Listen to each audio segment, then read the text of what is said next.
സത്യം പറയുകയാണെങ്കിൽ ഒരു ദിവസം രാത്രി ഈ വീട്ടിൽ പോലീസുകാർ വന്നു. എന്തിനാ വന്നെന്ന് എനിക്കറിയില്ല.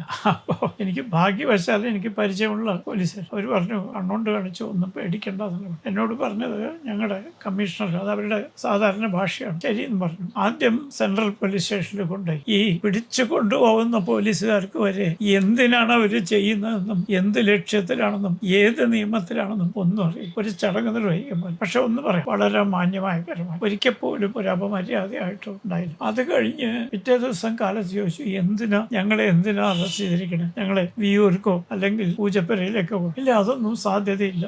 2 ദിവസം കഴിഞ്ഞപ്പോ, പിറ്റേ ദിവസം ഒരു പോലീസ് ഉദ്യോഗസ്ഥന്മാരുടെ സംഘം വന്ന് ചോദ്യം ചെയ്യൽ ആരംഭിച്ചു. വളരെ വിചിത്രമായ ചോദ്യങ്ങളാണ് ചോദിച്ചത്. അത് കഴിഞ്ഞ് വളരെ ജോർജ് ഫെർണാണ്ടസ് കോണ്ടാക്ട് ചെയ്തിരുന്നു. അപ്പൊ വിചാരിച്ചു എന്നാൽ ഇതൊക്കെ കഴിഞ്ഞാൽ ഒന്നുകിൽ വിടും അല്ലെങ്കിൽ വിയൂർക്ക് അയക്കും, അതാണ് പതിവ്. ഇല്ല, നമുക്കൊരു കാര്യം ചെയ്യാം, വേറെ സ്ഥലത്ത് കുറച്ചുകൂടി സൗകര്യമായിട്ട് താമസിക്കാം. തേവര പോലീസ് സ്റ്റേഷനിൽ ഒരു റൂം ഞങ്ങൾക്കായിട്ട് ഒരുക്കി. ലോക്കപ്പോ അങ്ങനത്തെ യാതൊന്നുമില്ല. അപ്പൊ എന്റെ കൂടെ ഇവിടുത്തെ അന്ന് മുനിസിപ്പൽ കൗൺസിലായിരുന്ന KG വാദ്യാരൊക്കെ ഉണ്ടായിരുന്നു. അപ്പോൾ എവിടുന്നാണ് ഞങ്ങൾക്ക് ഭക്ഷണം തരിക, എന്താണ് ഞങ്ങളെ ചെയ്യേണ്ടത്, ഏത് കുറ്റമാണ് ചെയ്ത്, യാതൊരു ഐഡിയ ഇല്ല.